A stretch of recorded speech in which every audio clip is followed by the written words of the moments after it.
Support for the Capital Connection comes from United University Professions, representing 37,000 academic and professional employees at SUNY campuses and teaching hospitals across New York State. Frederick E. Cole, President, uupinfo.org.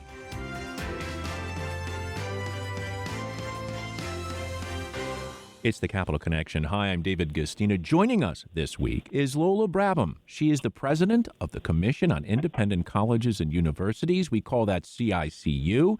And as president, she leads the Albany-based nonprofit organization that represents the chief executives of New York's 100-plus independent colleges and universities on issues of public policy. You can read more at cicu.org. Let me tell you a little bit more about Ms. Brabham, who joined CICU after a 26-year career in public service. Most recently, she served as commissioner of the New York State Department of Civil Service and president of the Civil Service Commission. In that role, she led the Central Personnel Agency for the executive branch, serving approximately 150,000 employees. Prior to leading the Department of Civil Service, Ms. Brabham was Deputy Commissioner for Administration and Chief Financial Officer of the New York State Department of Labor, managing internal operations and overseeing the fiscal health of the agency's $4 billion budget. My goodness, you have some major responsibilities. Welcome, Lola Brabham, to the Capital Connection. Thank you so much, David. And, for your listeners who may not be familiar with the Commission on Independent Colleges and Universities in New York, as you've said, CICU is an association that represents more than 100 private nonprofit colleges and universities across New York. 44%, or roughly 500,000 New York students, attend one of our schools. Again, this year, pressures on higher education, for our sector especially, are compounding. Deep declines in state support, demographic challenges, and reductions in federal support are having negative impacts on our students, families, and communities. And as you said, this past Tuesday, we held a higher education advocacy day where campus leaders and students from both the public and the private nonprofit colleges spoke with, state policymakers about the issues that matter to us most. Well, I'm so pleased to have you here with us. Obviously, higher education is a very, very component of so many people's lives, not only in the state of New York, but in the country. Why don't we start with one of the things that I think, and quite frankly, have heard in the past from people like Blair Horner at the New York Public Interest Research Group, is that higher education has a truly economic impact on the state and the regions where these colleges are located. Yes, that's right.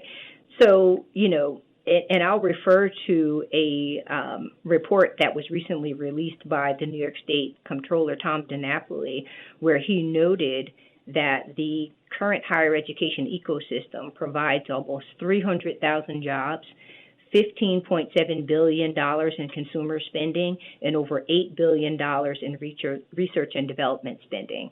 So yes, it's important to our local economy, it's important to the regions, it's important statewide, both for students and families, but also, very important to the economic stability and workforce pipeline for the state of New York.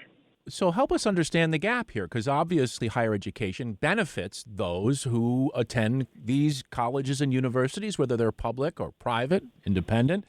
And you, as you referenced, had all these students here in the Capitol, yes. 450 from 34 member campuses raising their voices about the funding. So what's the gap? Why aren't there legislators in the state, especially with the fact that the federal government isn't being much of a help here? What don't they understand? What are we missing here? So let's start with that, right? So one of the most critical issues facing higher education right now is related to some of the negative impacts of the big, beautiful bill, right? There have been some recent changes in federal student loan programs that will hurt affordability, close off access to critical degree programs, and ultimately diminish workforce readiness in critical fields. So I'm going to give you a couple of examples.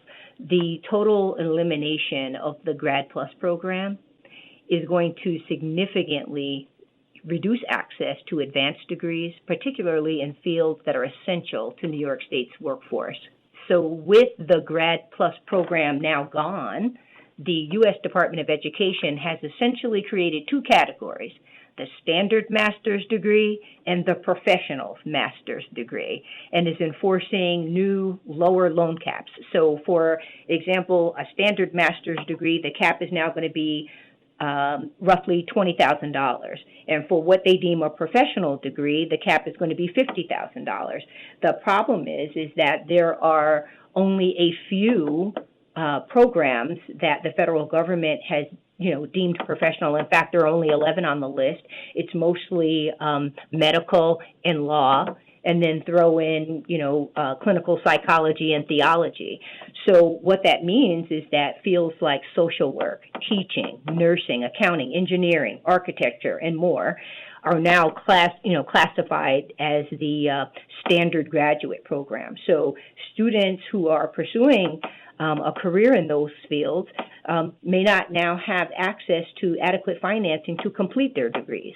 So, many of those students will be pushed into the predatory private loan market and forced to pay higher interest rates to finance their education. And it's also possible that some may abandon graduate studies altogether.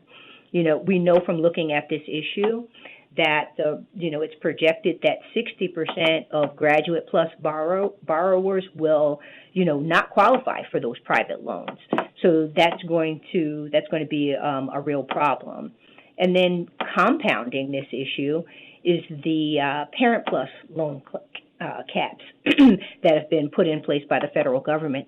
Parents are now limited in how much financial assistance they can provide to students to $65,000 in the aggregate. So that means if you're, an undergraduate student, your parents can only borrow up to that amount during your entire undergraduate study. So again, this will force undergraduates and parents to pursue alternative lenders with less favorable terms and without the benefit of federal loan protections. And we also know that there are 43,000 New York students, or last year there was 43,000 New York students associated with Parent Plus loans. So again, analysis projects that 50% of those parents will not qualify for private loans, and that's due to creditworthiness, whether it's a student that doesn't really have a credit history, or whether it's something else that where banks would deem someone to be not worthy of those private loans. So all this is really a problem. And going back to what we were talking about before in terms of the economic impacts, we know that based on recent analysis, that federal loan reforms will materially shape New York State's economy over the next 10 years. So if no action is taken, it's likely that New York will, lose students to neighboring states. That's already happening, right? So this is only going to make it worse. But enrollment losses due to these federal loan policies could top 75,000 students by the fall of 2030, right? And so that is a real problem. And just to put some context around, what that means, that represents an estimated loss of about $426 million in spending by students and campus visitors at local businesses near college campuses. More than 29,000 campus jobs could be lost, which represents a loss of about $220 million in state payroll and sales tax revenue. And combined with other factors, severe enrollment declines could potentially lead to more campus closures. On average, when a campus closes, we know that the surrounding community loses about $85 million in annual economic impact, and that includes about 400 jobs, per campus. So, this is a real problem, and we've been talking to, state policy makers about it. In fact, we've recommended that, to support students and to insulate the state's economy, that New York, think about establishing a state-backed loan program that has borrower protections and competitive rates. And, we've talked to people about that, and we're hoping that our message is resonating. The program could target the neediest graduate students pursuing degrees in critical fields, right? The fields that I mentioned earlier, teaching, social work, nurses, physician's assistants, mental health. These are all of the areas where New York State currently has worker shortages, right? And so we need individuals to be pursuing degrees in that field. We're speaking with Lola Brabham, president of the Commission on Independent Colleges and Universities, that's CICU. And we're hearing the problems now facing you. These aren't small problems. When it comes to running things, you need money. And obviously, you're barking up the right alley here. You're going to need the state to make up the difference. But yet, you've got one thing going for you, which is it's an election year. So you'll probably get a lot of support verbally from lawmakers. But as you referenced the comptroller, Tom DiNapoli, who has pointed out the out years here are big budget deficits. And the impact of the big, beautiful bill isn't just on higher education, obviously. So your confidence level, obviously, you want to get the best, quote unquote, deal for the independent colleges and universities. But what's your sense that this year of all years is really the year to hit the legislature hard? Well, listen, this year, we think that it is going to be a good year. And I know that every year the state is thinking about its state fiscal plan. They're thinking 3 years out. They're trying to close any budget deficits. But, I think we're in good shape this year as those numbers, and when we're talking about deficit numbers, are smaller than they have been in past years. So I think that we're in good shape. And obviously, look, as we move forward in the budget and legislative session, we're going to continue our strong advocacy around, these issues, focusing on access and affordability and focusing on helping students navigate an increasingly complex, federal student loan system. And we're hoping that as the state continues its conversation, that, they'll be focused on solutions that are inclusive of the full higher education ecosystem, meaning both the public and the private nonprofit campuses that educate more than 1 million students across the state of New York. And we also know that our state policymakers share our same goals. So we are very hopeful that our message is going to resonate. Yeah, well, it remains to be seen. We'll see where this all goes. But one of the things that always concerns me when it comes to the cutting of funding is that often means the poorest among us are hurt the most. And I would imagine that's part of the problem here with trying to get as many people into higher education as possible. Mm-hmm. Yeah, that's correct, and you're absolutely right. With these issues that we're talking about, middle and working class families are especially, they're especially vulnerable, and these students have historically relied on federal loans and financial aid, and those kinds of mechanisms because of the stability and the repayment protections. And so that's why we're fighting so hard, to bring some awareness to how all of these challenges are piling up, and talking to our lawmakers about the assistance that we need. Now let's talk about community colleges, because one of the agenda items I see is expanding the free community college proposal to include independent colleges and universities. Hey, why not? It's such a catchment for so many different people for so many different reasons, whether you're an older continuing education student, whether you're a young person who's not quite sure what they want to do. And it would give everyone a leg up in the state if they could attend at least 2 years of college. Well, hey, the governor has announced this, and the reason why we're saying open it up, to our campuses is because over 50 of our schools, while they are, 4-year schools, also award associate degrees. And we see no reason why they should be left out of this mix, right? Because after all, when you look at our campuses, we're graduating, most of the teachers, most of the nurses, most of the individuals who are going into these critical fields. And so, yes, we've been pushing to have that program be open to our campuses, and so that, students have an opportunity to select the school, the campus, the program that's their best educational fit, right? And not be pushed in one direction or another because, of the word free, right? So that's what we're advocating for. And I'd be remiss, though, also, if I didn't mention some of the other programs that, when we had our students here the other day, we also focused on the tuition assistance program, right? TAP is New York's signature student aid program, and it's already helped more than 6 million New Yorkers earn a college degree by making it more affordable. And we were so grateful last year when the state expanded the program so that it could help even more New York students and families. And so we're asking the state to continue that momentum by, providing financially independent students with full TAP benefits. These are the students that are typically working, paying taxes, and often supporting families while attending college at the same time. Yeah. And we believe that they, deserve the full support of the state. For some reason, dependent students get the full benefit, but if you're independent, meaning that you don't live at home with your parents, then you don't get that full benefit. And so we're, concerned about that, and we think that regulation is, hasn't kept pace with what's really going on in society today. And, another aspect of TAP that we're focusing on is we're asking the state to restore grad TAP. I don't know if you remember that there used to be TAP for graduate students, but Yep. it was rescinded back in 2010. And so we're asking the state to consider restoring that program, even potentially focusing on students who are pursuing critical workforce fields like the health professions or STEM or teaching. So that's another one of our focuses this year. And of course, we're focused on the educational opportunity programs. I'm sure you're familiar with them: HEOP, EOP, STEP, and C-STEP, and Liberty Partnership.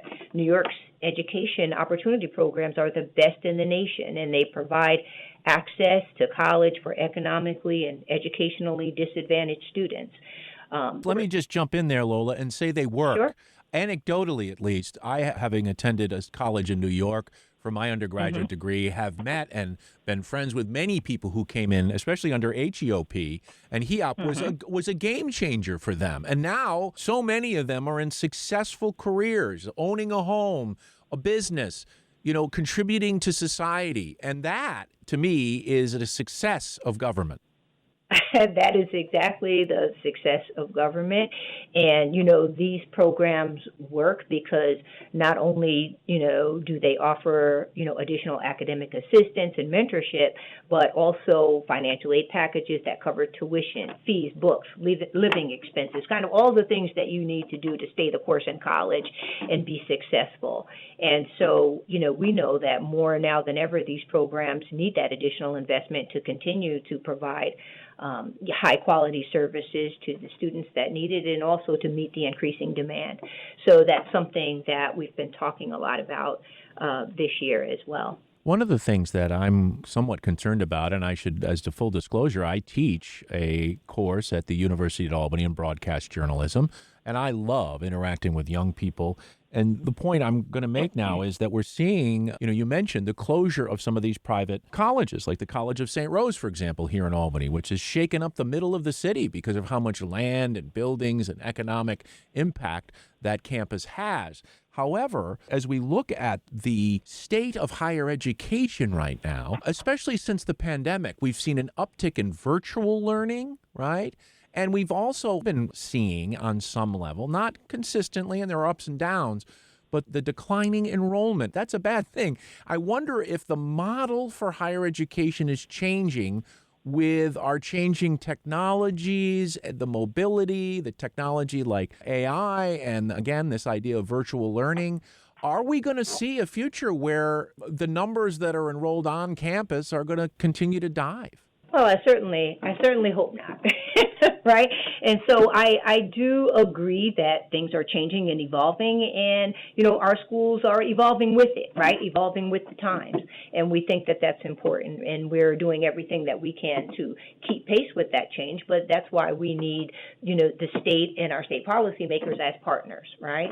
Because that's not something that we can do alone. And New York's higher education ecosystem, it's just that. It's an ecosystem, right? And so, we can't just keep, funneling the support to kind of one portion of that system and leaving the private nonprofits behind, because, a higher education system like that, will not be able to stand, as you say. And some of it has to do with enrollment, but, other aspects of it, has to do with the rapid transformation that we're seeing, right?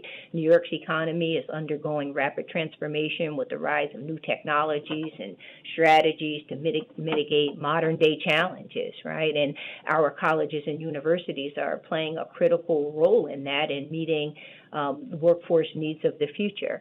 So again, going back to our priorities, another thing that we've been talking about is continued support for programs like the Centers for Advanced Technology, the Centers for Excellence, the NYSTAR matching grants programs, so that we can continue partnerships that pay tremendous dividends for our state. So we're asking the state to continue its investment in our world-class research universities, for example, to bring the jobs of the future and to help leverage millions of dollars in federal funding to communities across the state.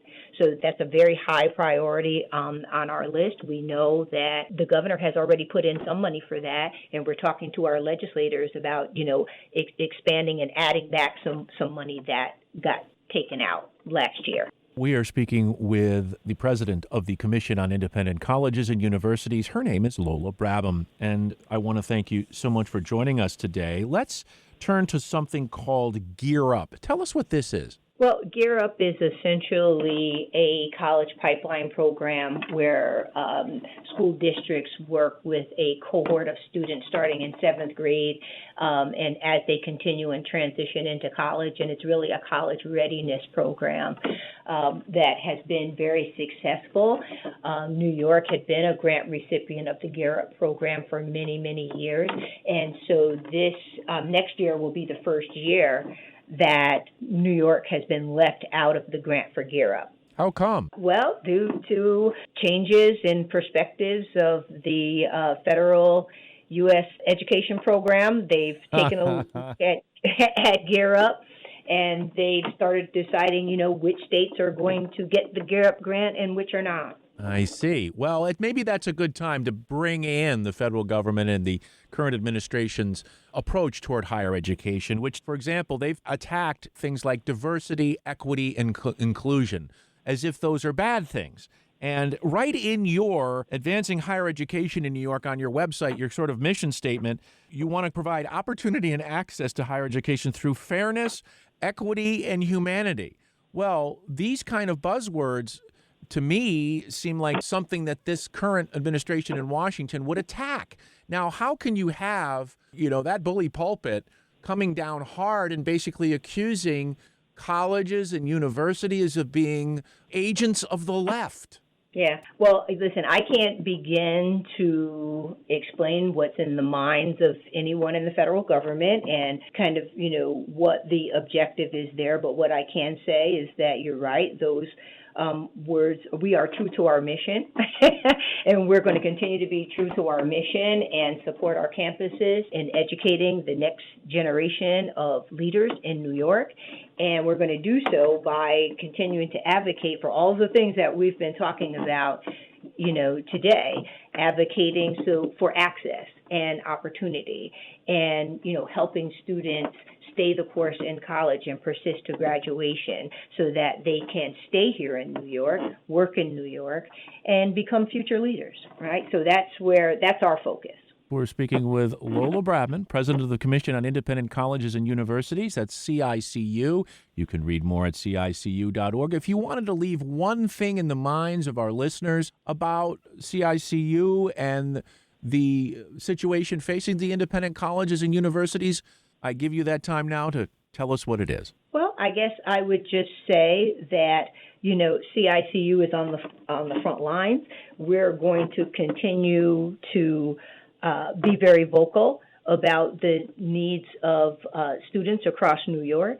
And as I said before, as we move forward in the budget and legislative process, we're going to be advocating strongly for access and affordability. And we just hope that as the state prepares its budget, and when they're looking at potential solutions for some of the problems that we've been talking about, that they are inclusive in their approach, and that the independent sector is treated with fairness, and that whatever policies are being considered are going to be those that preserve access, and that they're going to do everything that they can to protect future opportunity, stabilize, New York's workforce. And, we're hopeful that our messages have been heard, and we're going to stay the course. Yeah, well, one last comment here. I would think that with the governor of the state being a Democrat, the leader of both houses in the legislature, the leaders in the Assembly and the Senate being Democratic, and an overwhelming Democratic majority, at least you have a kind ear to speak into. That's correct. And we have. And we always have open lines of communication. And we take advantage of that as best we can. Yeah. And as I said before, we know that the governor and our state legislators, we share our goals. So it'll come down to what decisions they make, right? Indeed. Well, we are out of time. Our guest has been Lola Brabham, the president of the Commission on Independent Colleges and Universities, CICU for short. You can find out more at cicu.org. I know how busy a week you've had this week, Lola, so thank you much for joining us on the Capital Connection this week. Thank you so much for having me, David.